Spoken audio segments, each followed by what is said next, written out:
Good morning again, everyone. As promised, we're now live with the second panel discussion on this first day of the Explore Mars 2021 Humans to Mars Summit. I'm Matt Kaplan of the Planetary Society, where for nearly 19 years, I've hosted our public radio and podcast series, Planetary Radio. If you've just joined us, you missed our excellent session about getting humans to the moon and Mars, I should say. Now we turn to robotic exploration of the red planet, which is more than ever an international effort. So we have an international group of distinguished explorers to spend the next few minutes with, and I'll introduce them to you now. Lori Glaze is director of NASA's Planetary Science Division. Prior to moving to NASA headquarters, Dr. Glaze served as chief of the Planetary Geology, Geophysics, and Geochemistry Laboratory at the Goddard Space Flight Center in Maryland, and as the deputy director of Goddard's Solar System Exploration Division. And we welcome you, Lori. Sanjay Vijendran became the European Space Agency's Mars Strategy Team Leader in May of 2020. He's also the Future Mars Study, or MarsX Team Coordinator. Sanjay previously served as ESA's lead for Mars sample return. And hello to you as well, Sanjay. Hello. Dr. Masaki, good to see you. Dr. Masaki Fujimoto is Deputy Director General of JAXA's Institute of Space and Astronautical Science. He was deeply involved in the return of material from asteroid Ryugu by the Hayabusa 2 spacecraft. We were honored to have Masaki-san as one of our guests for a special Planetary Defenders discussion.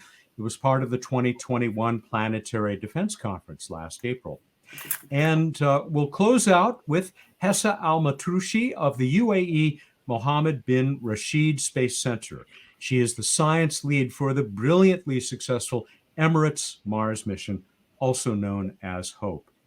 So again, welcome to all of you, and welcome to all of you who have joined us today. We're going to open with brief presentations from each of our panelists, and then we will open the discussion for your questions. To get us underway, Lori, we're ready to hear from you. Fantastic. Thank you so much, Matt. And hopefully we can get the slides up here so that we can see them. Thank you, Alex. And if you can go on to the next slide, please. I'm just very briefly going to speak a little bit about the robotic exploration of Mars over about the last 20 years. Which has really been very focused and strategic, beginning with a strategy of following the water, meaning looking for places on Mars where we believe water may have been present in the past, with the idea that every place we find life on Earth, we find water. And so that was the original strategy 20 years ago, really trying to look for those environments. And then once really multiple times confirming the presence of water in the past, beginning to explore the habitability of Mars with missions like the Curiosity rover. And then now, beyond that, taking the next steps, which means actually seeking those signs of life, which is part of the strategy that's driving some of the current missions that are at or are being planned for visiting Mars. And I just want to point out on this chart just how wonderful it is to have such an international collection of exploration missions at Mars. In addition to the NASA missions, you can see on this chart missions from the Indian Space Research Organization, missions from the European Space Agency. We now have UAE joining with HOPE and China joining with Tianwen-1. And then looking forward just to 2024 with the MMX mission from JAXA, which I'm sure we'll hear more about several of these missions today, and then also Mars sample return in the future. Next slide, please. I thought I'd give you a very quick update on what's happening with the Perseverance rover, our current, most recent robot on the surface of Mars, for NASA anyway. We just last week reported the successful collection of the first 2 samples on Mars. This turned out to be more challenging than we had expected, but we frequently meet with challenges. You can see in the top left our first attempt into a rock which actually was, it fell apart. It wasn't as strong of a rock as we had thought it might be. So for our second attempt, you can see on the right, we chose a rock that was large and blocky and angular and really appeared to be a hard volcanic rock. You can see on the top right where we did abrasion to check on the surface to really see what the composition is inside this rock with several of our instruments. And then on the bottom right, you can see the drill hole from the first sample and confirmation of that rock inside the tube on the bottom right. Go to the next slide. Of course, the companion that flew to Mars with Mars 2020 Perseverance rover was the Ingenuity helicopter. And what an exciting experiment this has turned out to be as a technology demonstration. Successfully completed its first 5 flights. You can see on the bottom left, one of those successful flights where it traversed away from its starting point and then comes back into the field of view from Perseverance rover. This little helicopter is now transitioned into a operations demonstration phase where it's supporting Perseverance, has now completed 13 successful flights. Next slide, please. And then, of course, thinking ahead to the next big thing for Mars, with those first 2 samples, we now have the first 2 of those potential candidate samples that will return back to Earth with the Mars sample return campaign. One of the most aggressive and challenging things we've ever attempted. This is a partnership with European Space Agency. You can see on the far left, the Mars 2020 Perseverance rover, which is now already on the surface and beginning its collection of samples. You can then see the next column going up is the Earth Return Orbiter provided by ESA, which I'm sure we'll hear more about, followed by the Sample Retrieval Lander, which a NASA launch to send to the surface a Mars Ascent vehicle and a fetch rover that will then launch those samples collected by Perseverance into orbit to be collected by that Earth Return Orbiter and returned back to Earth for analysis. So with that, I think I will stop talking for this introduction, and I welcome questions at the end. Thank you. I think you're muted, Matt. Oh, there you go. There we go. I must have been muted at the other end. Very exciting times. Thank you, Laura. Especially exciting for all of us Martians out here who are enjoying this so much. And I look forward to talking more about what's happening with this finally sample return from Mars well underway. Sanjay, we are ready to hear from you as we continue to check the presentations from each of our panelists. Thank you, Matt. Thank you for the opportunity to tell you a little bit about the recent discoveries of the ESA missions at Mars right now, and a bit about our planning for future robotic missions. So if could the slides come up. Very good. So next slide, please. So ESA's Mars exploration program to date has been very much driven by our interest in Europe to search for life on Mars, as it is for many other agencies interested in exploring Mars. So our first mission launched in 2003, Mars Express, which is still operating now in orbit around Mars, almost 20 years later, was sent to look for water, so where water might exist in the subsurface of Mars, and to understand the surface and how it's been changed by water over time, all driven by the interest to understand the prospect for past or even present life. So major discoveries have been glacial landforms and even a potential subsurface lake buried deep beneath the surface of Mars.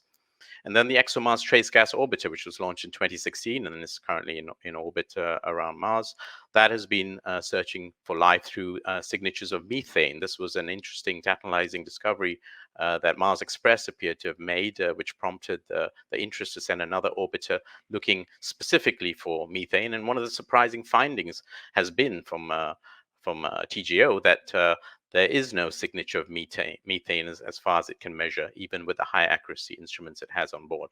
So that's one of the exciting things that we always encounter when we do exploration. Is we go expecting to find something, and then we find something else, and then it's a big mystery about where this methane has gone, because there's indications from other missions on the surface that there's methane being produced at the surface, but it's not there in orbit. Another major discovery, which I'll speak a bit about in the next slide as well from TGO, is about the possible subsurface ice to getting close to the equator. So we've known for a long time from previous missions that ice exists near the poles on the surface and even below the surface of Mars. But TGO has been finding indications of subsurface ice near the surface, much closer to the equator than previously thought. Next slide, please. So here's a map of the hydrogen that has been measured in the near subsurface, the top 1 meter of the Martian surface across the planet from TGO.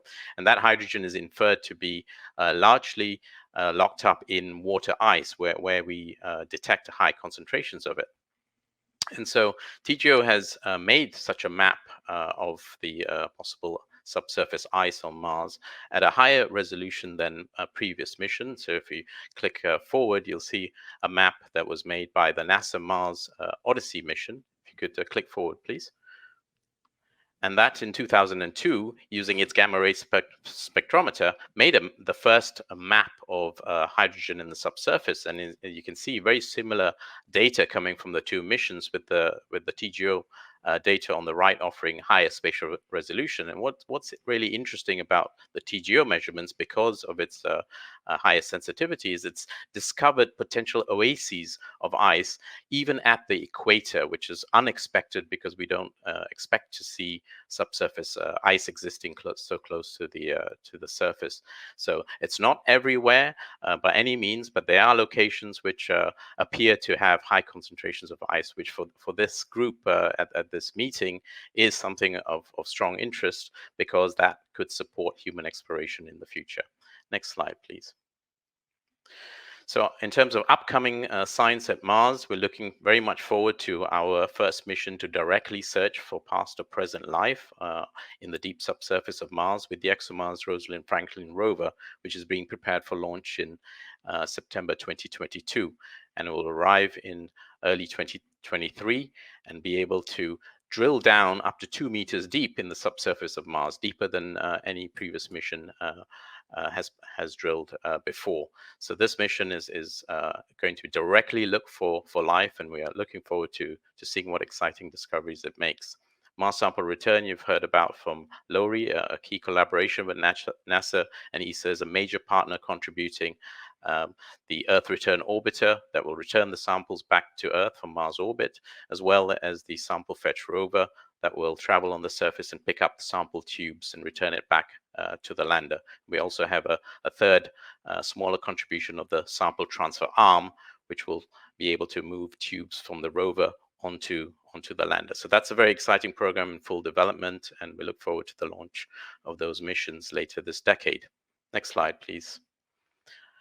So just getting to the end, looking forward into the future, ESA's right now undertaking an internal strategy development exercise for its entire exploration program, all 3 destinations. But in terms of Mars strategy, we're looking now at what we will do in the next decade post ExoMars, so in the 2030s up to the decade, up to the beginning of human exploration. So what are the precursor missions we need to do with robots in order to fully prepare ourselves to send humans efficiently and safely to Mars? So that's something that's ongoing now, but we can already see that there are some key areas of interest for Europe. Topics like climate, resources, where that ice is, ground truthing, where the ice is on the surface, comms and navigation, providing the communications and navigation capabilities that are needed, as well as further astrobiology after ExoMars to follow up any discoveries that are made there. Finally, we want to participate in that human journey together with our international partners to send humans to Mars. Hopefully by, in the next slide, 2040. We hope one day we'll see a scene just like this, exploring the red planet. Thank you. That is a great image to end on, since our target is those boots on Mars. Sanjay, thank you very much. I love that program title as well, Terra Nove. Masaki, I think we're ready to go on to your presentation now. We're right on time, if not ahead of time. So we're going to have plenty of time for those questions that will be coming from all of you out there. Masaki? Okay, I'd like to start with HABS-2. So can you show my slide? Yes, HABS-2. So it made 2 touchdown and sampling from, touchdown and sampling from 2 spots on the surface of Ryugu. And next slide, it has brought samples back to Earth. And the next slide shows where it landed. The landing spot was in Woomera, Australia. And we have to perform the sample capsule recovery operation under COVID-19, which was not easy. And I really like to thank Australian Space Agency for their great support that enabled us to perform the recovery operation very successfully. The next slide. So we had a beautiful fireball running across the sky above Umera. And the next slide shows the safe landing and rather smooth spotting of the landing area. And we managed to recover the capsule rather quickly.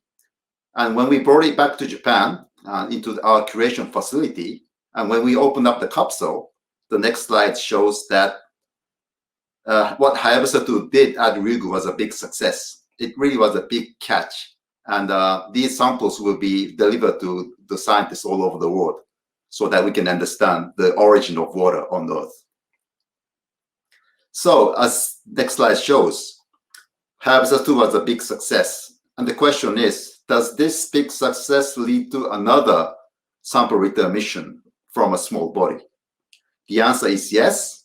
We are preparing MMX for a sample return mission, and we are moving full steam towards its launch in 2024.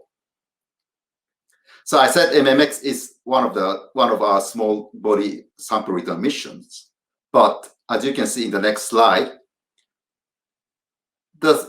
in the samples that we will collect from the surface of Phobos, it's likely that they're included Martian samples in that sample, because when there's an impact event on the surface of Mars, Phobos is orbiting so close to the planet, so that there's a good chance that the debris will be precipitating on the surface of Phobos, and they will be inside the samples we will be collecting from Phobos. So that means that, as the next slide shows, MMX is a round trip to Martian system. And among the Phobos samples we'll be collecting, they're likely to be Martian samples. So clearly, MMX has a flavor of Mars exploration. And indeed, as the next slide shows, we have recently published a paper discussing the role MMX can play in the new era of Martian exploration that Perseverance is opening up. So please welcome us, JAXA, to the Martian Exploration Club. That's all I have to say. Thank you. And thank you very much, Masaki. And congratulations once again on the success of Hayabusa 2. It has also been wonderful to see the collaboration that is taking place between all of you at JAXA and the OSIRIS-REx team, which is bringing its samples back right now. It's extremely exciting stuff. Hessa, you're going to take the final position here. We're ready for your presentation. Thank you for having me here. I'm so excited to be here to share a status from the Emirates Mars mission. Okay, so this is a status update on Hope Probe. We've launched last year amid the pandemic in the summer, July 2021, and we had our launch from Japan. We've gone into 7 months journey and arrived to Mars in February 9th, 2021. We began our science phase end of May, in May 23rd, 2021, after checking the instruments and calibrating it as well. And we're looking for a science mission for 1 Martian year in order to understand the different seasons of Mars and what happens to the atmosphere. On your right, you can see the first image that Hope had taken through the visible imager instrument that it has. And this is the first image that we got from Mars after orbit insertion 1 day. Next. So what science are we targeting at Mars? We're there to study the Martian atmosphere, the different layers specifically it has.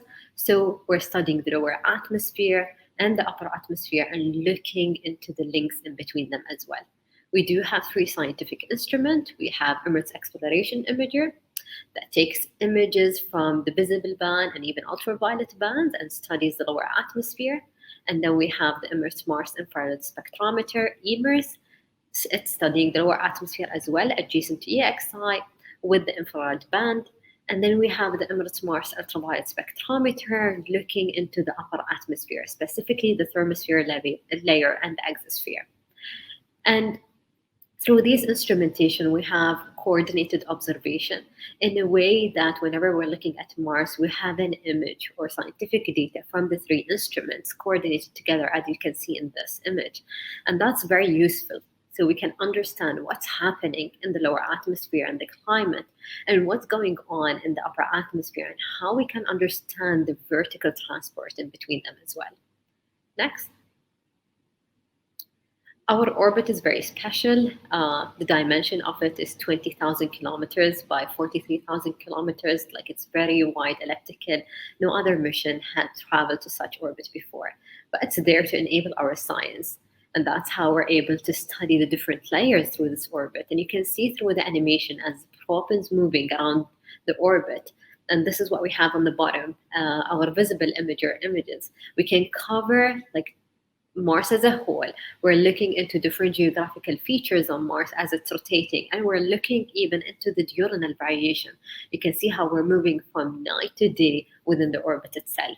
So HOPE probe is the only mission right now at Mars that give us this kind of combination of global geographic coverage and local time coverage, which is very useful to try and assess the Martian atmosphere and to understand its circulation and transport. Next. This is my last slide. I wanted to select some of the images that we did release for the probe, just to highlight the capability that it has. On your left, this is an image from the Emirates Mars ultraviolet spectrometer, the UV1. It shows how we are able to measure the hydrogen corona up to more than 20,000 kilometers. So we're able to look very far in order to understand the escape rate, specifically for hydrogen and even oxygen in the exosphere of Mars. The image on the right, this is as well from the Emirates instrument, but what you're seeing in here is the oxygen. So the bright side is basically the day side of Mars. And then when you see the dark side, this is the dark side of Mars. But you can see within the dark side, there are patches of glow or like excited oxygen in there. And those are the discrete aurora. And we were very excited to see this phenomena within our nominal observations while we are exercising our science.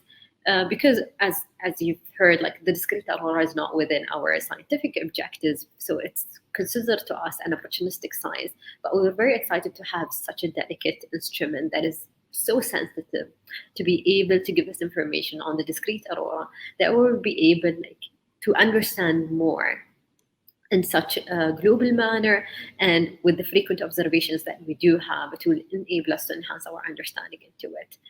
I would like just to conclude that we're very excited in the upcoming milestone that we have, which is in the beginning of October. We're looking into releasing our first data from the mission itself with the whole community. It will be available free of charge in our Science Data Center website. Everyone would be able to download the data, study it, and that would be an invitation for the whole community to join us into this exploration. Beautiful work. Thank you very much, Hessa. Beautiful images as well. And while we are here primarily to talk about what we are learning about the Red Planet, thanks to our robot emissaries, there is another angle to this that I think the HOPE mission may personify as well as anything else that has gone to Mars. And it's why your mission has the name HOPE, as well as the Emirates Mars mission, something that I've talked to your colleagues, Her Excellency Sarah bint Youssef Al-Amiri and Amran Sharaf, the HOPE project director, about. And that is the inspiration that missions of exploration like this are providing.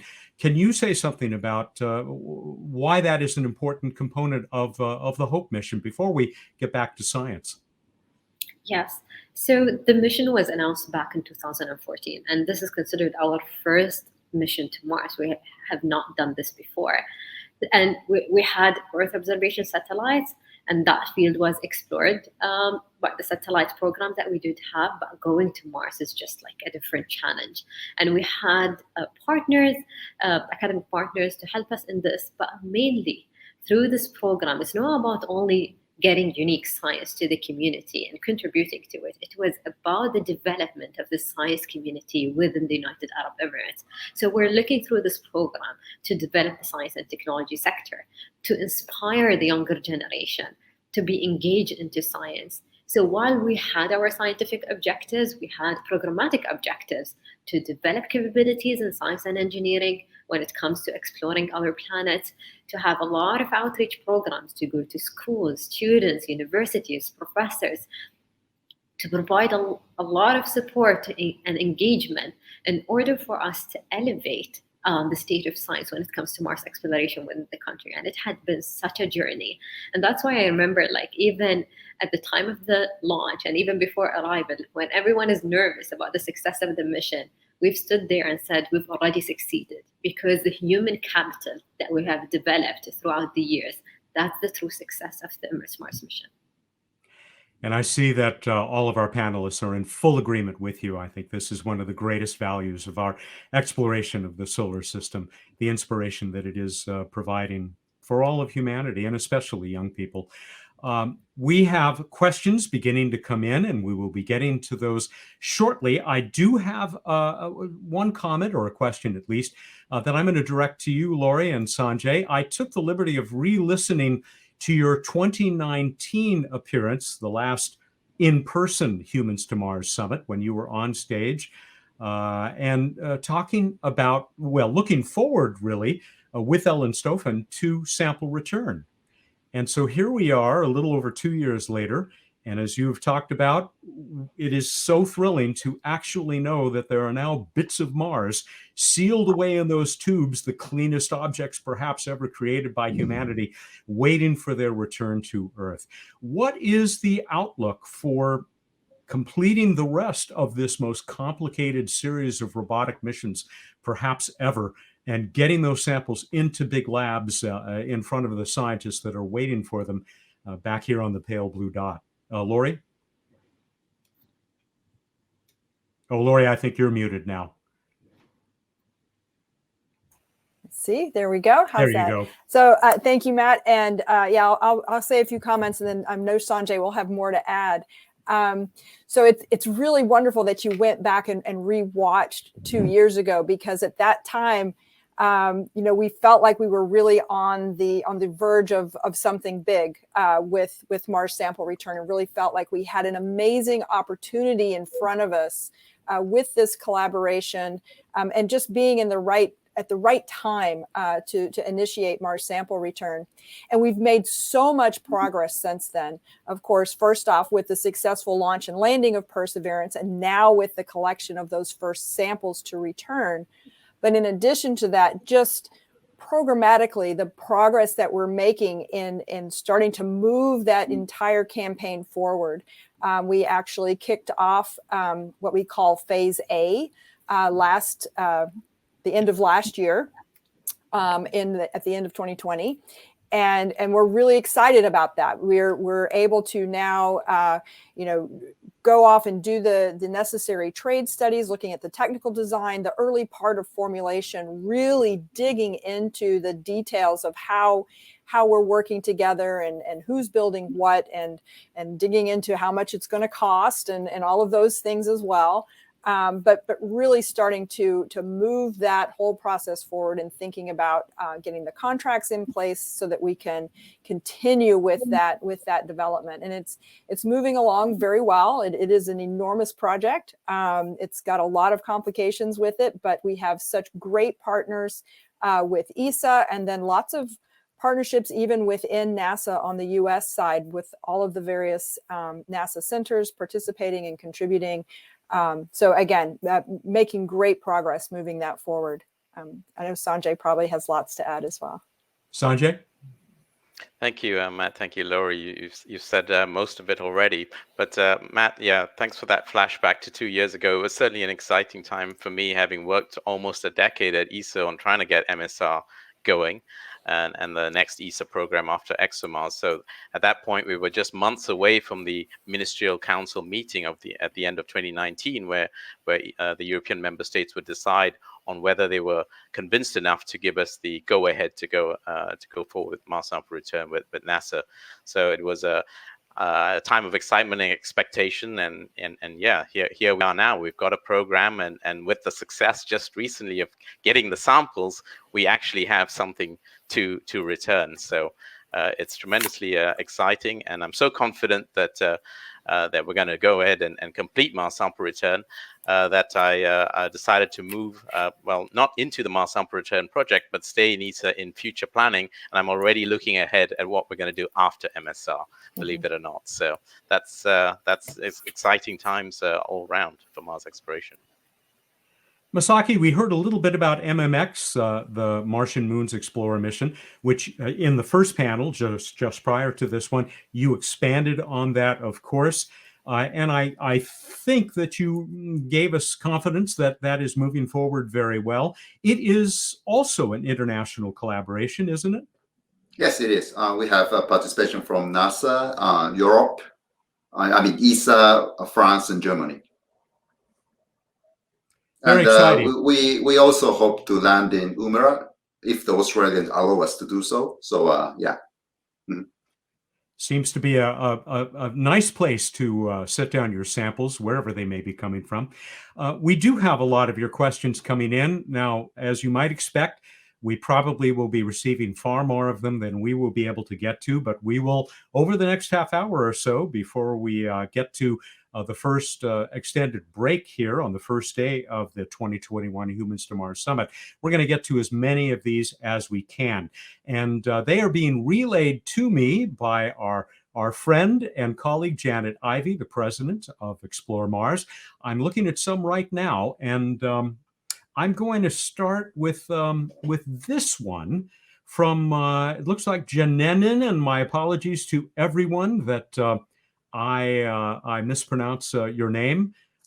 Is the dust stuck on the Mars rovers because of condensed atmospheric moisture or purely electrostatic effects? And I'm going to expand that a bit just to acknowledge that dust is a big problem, whether you're a robot or whether you will be a human walking on Mars. And this piling up on the spacecraft, and particularly the solar panels, has been a problem. Obviously, it's a problem right now, I know, for the InSight lander. Lori, do you want to address this and how we're beginning to think about how this will be dealt with? Yeah, and you're absolutely right. It is a significant challenge on Mars, and as you mentioned, particularly for those missions that are relying on solar power. As you mentioned, this is not new. We certainly suffered with the Opportunity rover a few years ago when there was a global dust storm depositing a fairly substantial amount of dust onto those solar panels. And what we see is if there is what we call a dust cleaning event, which would be a smaller dust storm, for example, that's very windy, but that it moves the dust off of the solar arrays, but it doesn't deposit anymore on top. Those have been very effective. But in a global dust storm, there's just no escaping the amount of dust that's going to be deposited. And so that was a challenge for Opportunity. And as you mentioned, we're also seeing similar challenge with InSight. Now, after being on the surface of Mars almost 3 years, we've seen substantial buildup of dust on those solar panels as well. So getting to the question about the source of what makes the dust stick, well, likely not moisture. There are some electrostatic forces that are certainly in play, but keep in mind that once the dust is sitting on top of that horizontal surface, it's very difficult to get it to move off of that surface without these dust cleaning events where the wind would blow it off. Interestingly, InSight has tried a very novel experiment where they picked up some dust, some regolith from the surface in the scoop and dropped it near the solar panel and allowed the light breeze to blow the regolith across the solar panels, and this is maybe counterintuitive, but instead of depositing that the larger fragments on the surface, what happened is that breeze caused that process called saltation, which actually picked up the dust particles and moved them off of the solar panel. So it actually, the first try anyway, was reasonably effective at getting some of the dust off the solar panels. But in planning future missions, I think if we're going to be using solar panels, we have to keep in mind that that need to some process for keeping them cleaned off so that they can continue to provide the energy that we need. Of course, the alternative that we've used a couple of times now with Curiosity and now with Perseverance is to use a nuclear battery, the radioisotope thermal generators that are not susceptible to solar deposits, of course, the dust deposits, but they do have limited lifetime. So you've got pluses and minuses on both of those. I think a high priority ought to be, how do we attract those dust devils to visit our spacecraft on the surface periodically? Yeah. Anybody else want to get on this question of the challenge of dust and the challenge it presents not just now for solar-powered spacecraft, but that it may present in the future, and maybe what it's helping us. We still have a lot to learn about it. And my understanding is that those global dust storms, we still don't really understand the dynamics of those and why they happen. Absolutely. I'll have a go at that, Matt. So indeed, it's a perennial problem on Mars, but as well as the Moon, with the abrasive dust there. Mm-hmm. So it does get everywhere, and understanding exactly what is the mechanism for causing that sticking is going to be important to be able to figure out what ways we can use to clean off the dust. So electrostatics is certainly one way that could be causing the dust to stick. And in ESA, we're actually looking at having systems that utilize the one proven way to remove dust from solar panels, which is these natural dust devils, but to use wind puffs from a robotic system potentially that can blow dust off the panels. So there are systems that are being developed to try to use what Mars has already taught us about dust cleaning in a real operational sense for robotic missions, and maybe in the future for human missions as well.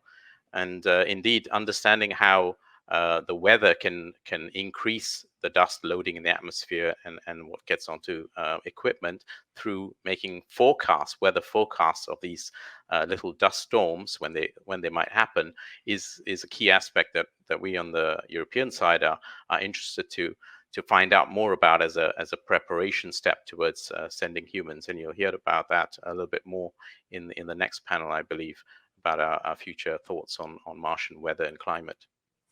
So perhaps we are not too far away from the first leaf blower arriving on Mars. Absolutely. That's also pretty innovative. Let's go on to another one of the questions here. This was actually the first one that came into me from Bhavyesh Sethia. How do you plan to solve the radiation problem? And of course, there's tremendous concern about how humans on Mars will deal with the radiation. Is this a challenge for robotic spacecraft on the surface and in orbit? I mean, spacecraft have to deal with this wherever they are in the solar system, don't they? Masaki, I don't know if you might have some comments about this. And if you want to mention something about the dust challenge as well, please feel free. Okay, about the dust challenge, we've when it has to touch down onto the surface of Ryugu, it was a big mess. All the debris came from the surface, and we lost the sensitivity of the camera by 30%. So that happened during the first touchdown, and for the second touchdown, we really have to be carefully planning the operation because we have lost some sensitivity of the camera. So what we did for the first touchdown has to be modified for the second touchdown. So that's my first encounter with the dust problem. I have to say that was a kind of very serious one. So that's my comment for the dust problem. And for the radiation, I don't know if I'm the right person to answer this question, but for the robotic mission, not sure if we did something very special. Maybe Rolly is better suited to answer this question.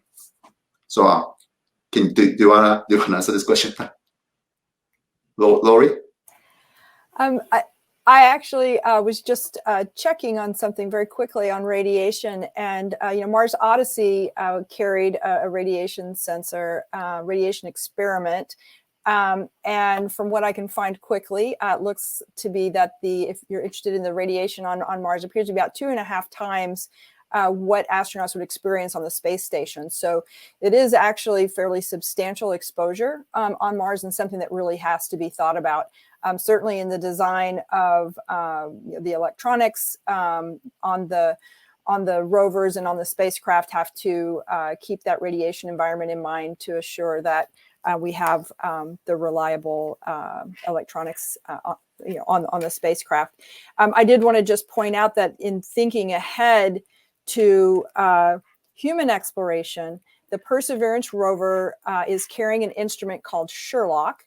And the Sherlock instrument has several calibration targets that it's going to be looking at to calibrate the instrument over the lifetime of the Perseverance rover. And some of those targets are, in fact, materials of potential spacesuit, candidate materials, helmet materials, visor materials for potential, astronaut protection. And so we'll be looking at how they respond and react in that environment, both to the dust and the radiation and other things around them there, just to see if there's any degradation or how they perform. So we are thinking ahead to trying to help prepare for human exploration. Just one other comment on radiation is that there is actually a sensor on Curiosity rover as well, which was originally, I think, of interest to human exploration side of the NASA house, is now being taken over science-wise by the heliophysics division to help understand what that environment is like at Mars. So you've now exhausted about everything I know about the radiation environment. Thank you. So That reminds me, MMX will also have some radiation monitor, yes, so that you can get the sense of the radiation you get while you do the round trip to the Martian system. Yes. Good. Hessa, I want to stick with that dusty problem on Mars. Forgive the plug, but the current episode of Planetary Radio features Rob Lillis of UC Berkeley, who just learned a few weeks ago that his ESCAPADE mission will be added to those two very small probes in orbit around Mars. Will be added to yours, the EMM and MAVEN and others that are helping us to understand the atmosphere of Mars and what happened to it over the years. We know it used to be much thicker. One of the things that Rob told me is that the dust, we have learned, plays a big role in understanding the evolution of the Martian atmosphere. I think Rob said that he's also a part of your mission of EMM Hope. But do you have some comments about the dust and its role in the Martian atmosphere being what it is today? Yeah, indeed, Rob is part of the science team for the Emirates Mars mission, and we're very lucky to have him. So we do understand that Mars dust storms play a major impact on the climate of Mars, and not even only that, it does impact the exosphere of Mars, specifically the escape of hydrogen and oxygen. As we understand, hydrogen and oxygen are the building blocks of water. So that plays into the story as well of why water doesn't exist on Mars and what's impacting those escape rates and how does the dust storm connects with that. And previous missions, and I've read several studies to try and understand the connection between them. So there's definitely a connection. And we're very much looking into the data that the Emirates Mars mission will give us, because it's give us the data from the lower atmosphere as well as the upper atmosphere at the same time. So having this kind of coordinated observation will enable us to really understand the link between both layers, what's happening lower there in terms of the climate and how it's impacting up there. So that's very exciting, and it had been limited before in other missions because we don't have the diurnal variation coverage before. So and time is very important, because we know the atmosphere or even the temperature behavior and others are not the same in the day as they are at night. So having this kind of holistic look when it comes to the Martian atmosphere will definitely like further our understanding into the dust storms itself and how it plays a role in the climate, and even how it impacts the escape, especially for the hydrogen and oxygen. More and more spacecraft arriving in orbit around Mars. We've already heard about Mars Express, 18 years. There's Mars Odyssey. They just, first of all, don't seem to die very often. But here is a question along those lines, which I probably should save for last because I think it is delivered somewhat tongue-in-cheek from Janine.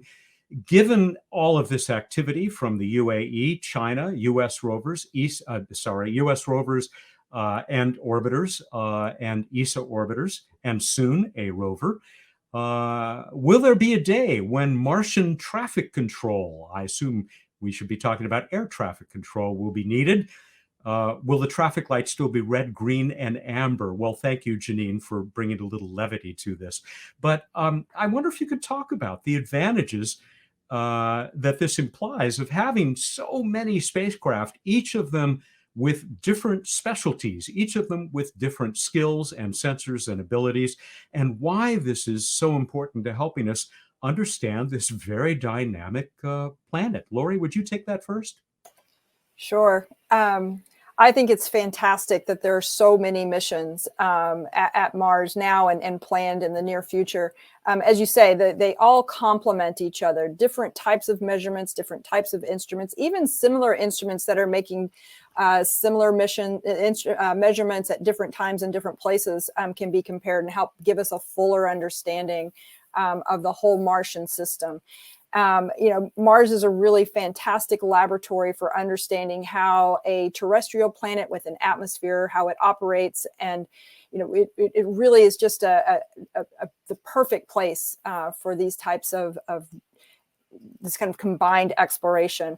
I did just want to make a quick comment about the air traffic controllers, just to point out that we do already share information across agencies about our orbits, so that we can make sure that we're doing the analyses and that we're not actually going to run into each other out in space. And if there is a potential, we make adjustments, and the various space agencies cooperate to make sure that that we don't have any issues like that. So fortunately, I think we do a great job. All of the nations that are at Mars are doing a great job in being open and sharing that kind of information, so that we don't have the traffic jams. Anybody else want to get in on this as we talk about those increasingly crowded skies over Mars? Maybe someday they'll be as crowded as they are over Earth. Maybe we shouldn't hope for that. Well, it's a real problem of luxury, isn't it, to have so many spacecraft at Mars that we have to worry about these things. But indeed, as Laurie says, we're already doing that. And one problem of the future that will come that is not currently needing to be dealt with is orbital debris, of course, which is a major problem at the Earth now, and we need to find solutions for. But eventually, when we're launching things from the surface of Mars back to the Earth and human missions are going, there will be the potential for significant orbital debris in the Martian orbit as well. So on top of air traffic control, we'll need to worry about debris as well. And in terms of the surface, yes, I'm sure that will come for human exploration in the local scale, where we'll have robots and humans and vehicles who are all working together. And of course, we'll not want autonomous robots running into humans. So yeah, these are real world problems that we haven't dealt with yet because of our slow cadence of missions and our very separated spacecraft. But human exploration is going to change all of that. Hessa, Masaki, feel free to jump in on this.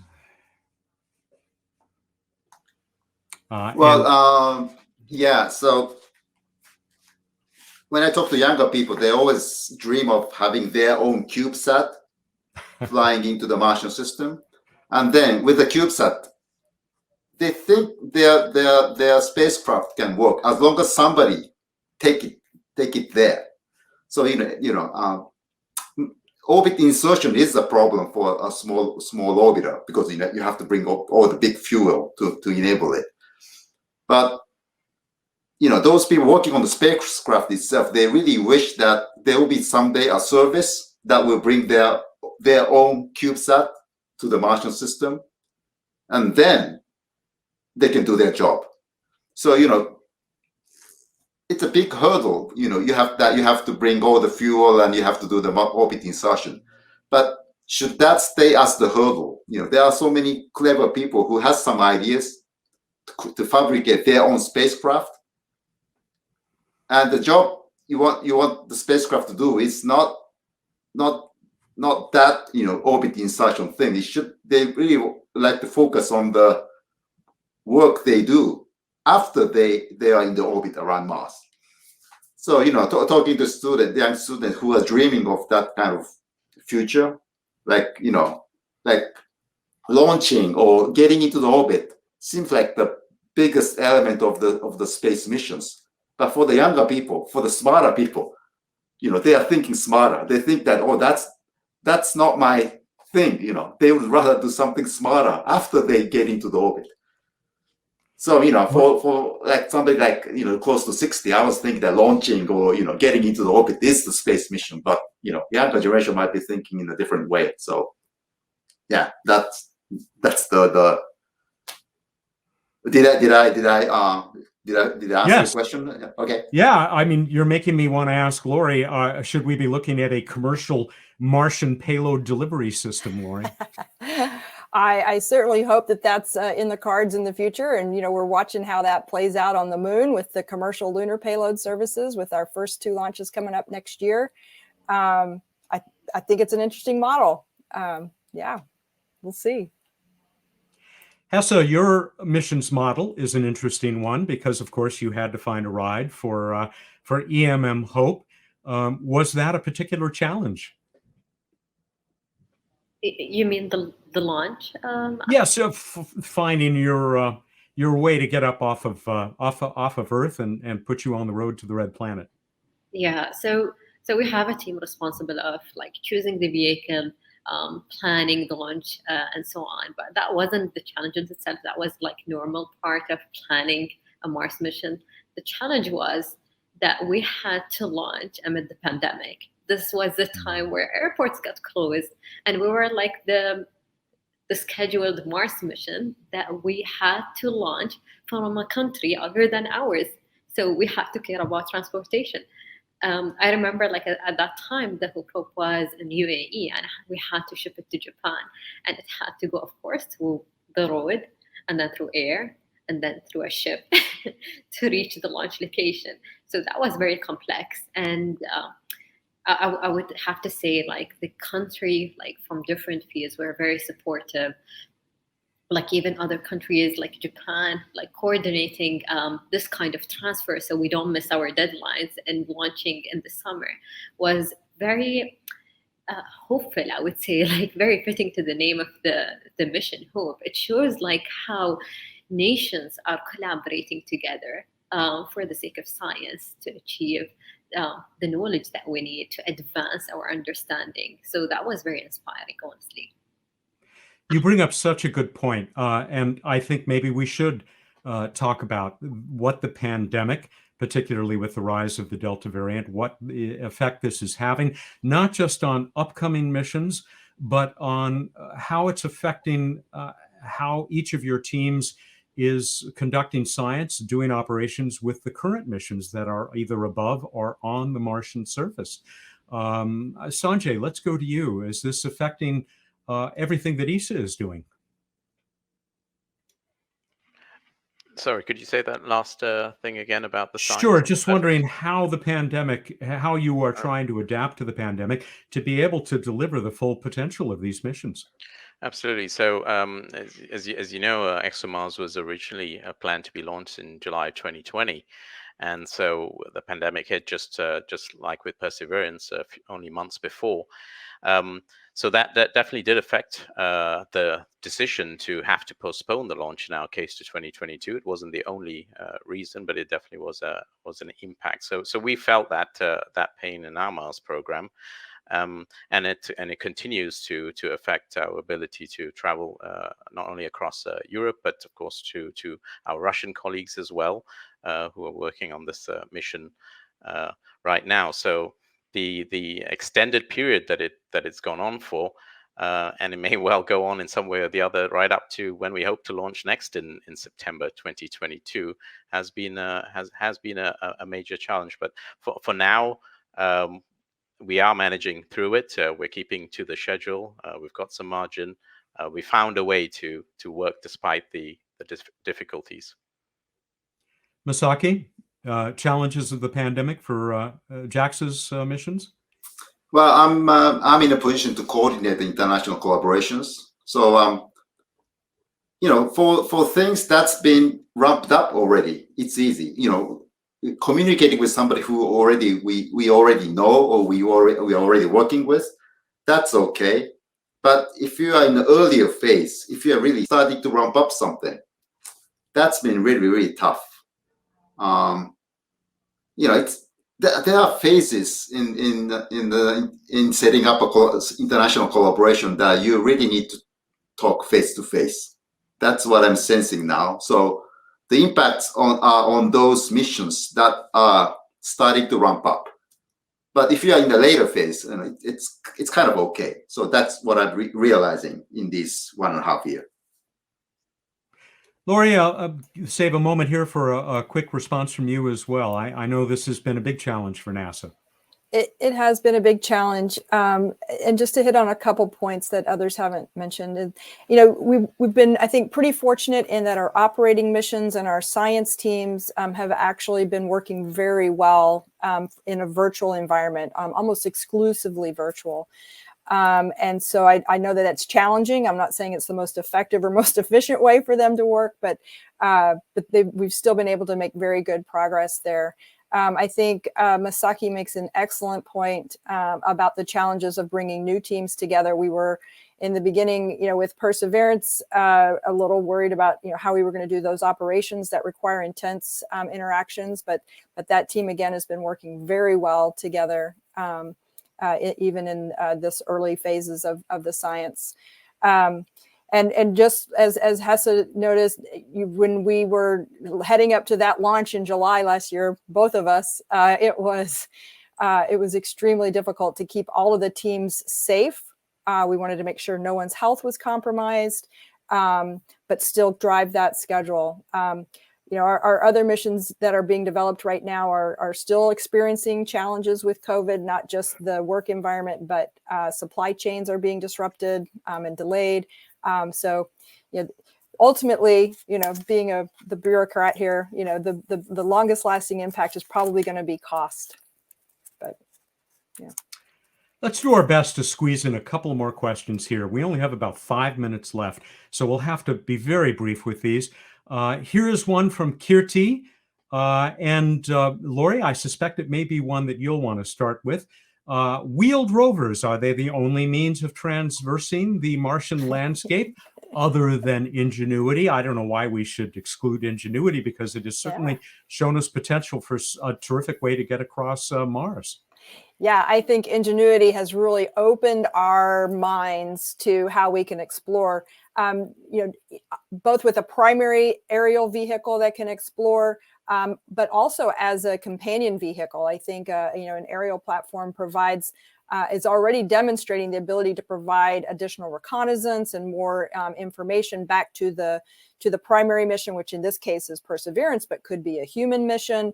Having that ability to make short and quick sorties and provide additional information is proving to be very, very valuable.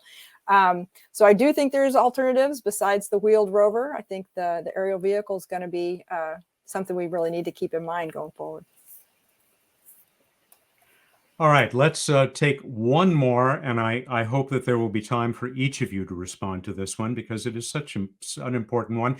I don't know who this came from, but here you go. The International Space Station has shown a way for nations to cooperate even when the relationships at the government level have been strained.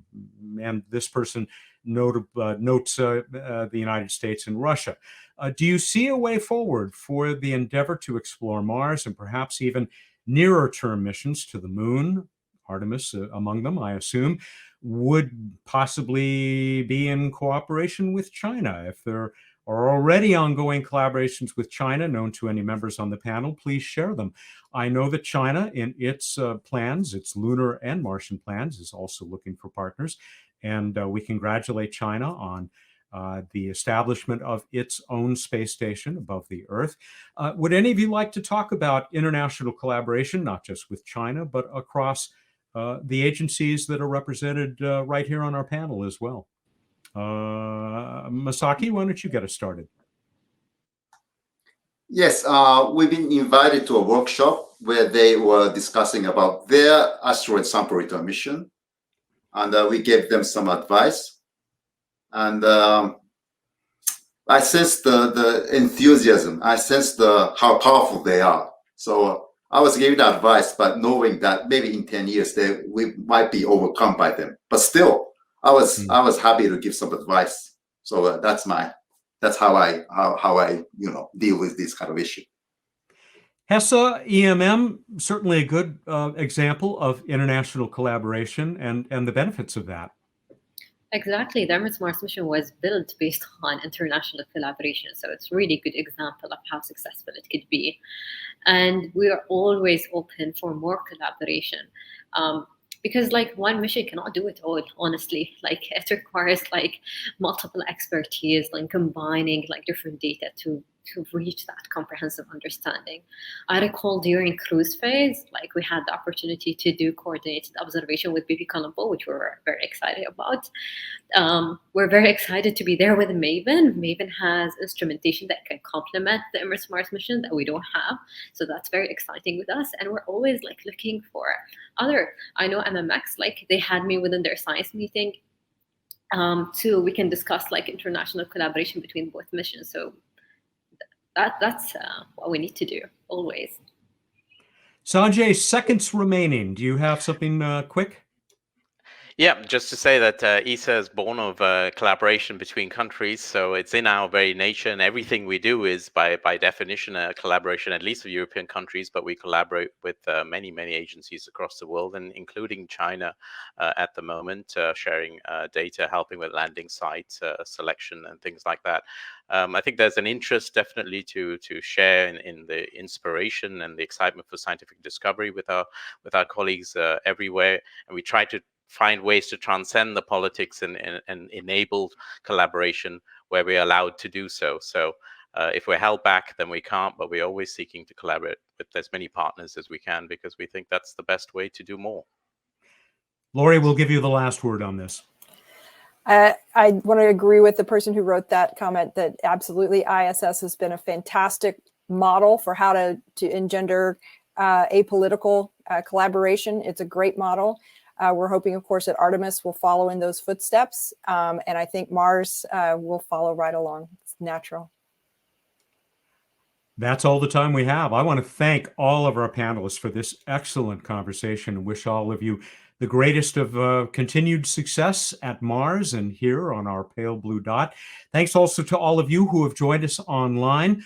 We're going to take about a 45-minute break now before we return with another great discussion that will bring together humans and robots. So we're not going too far afield, an essential partnership on the Moon and Mars. We'll see you at 1:15 the hour. Thank you. Bye-bye.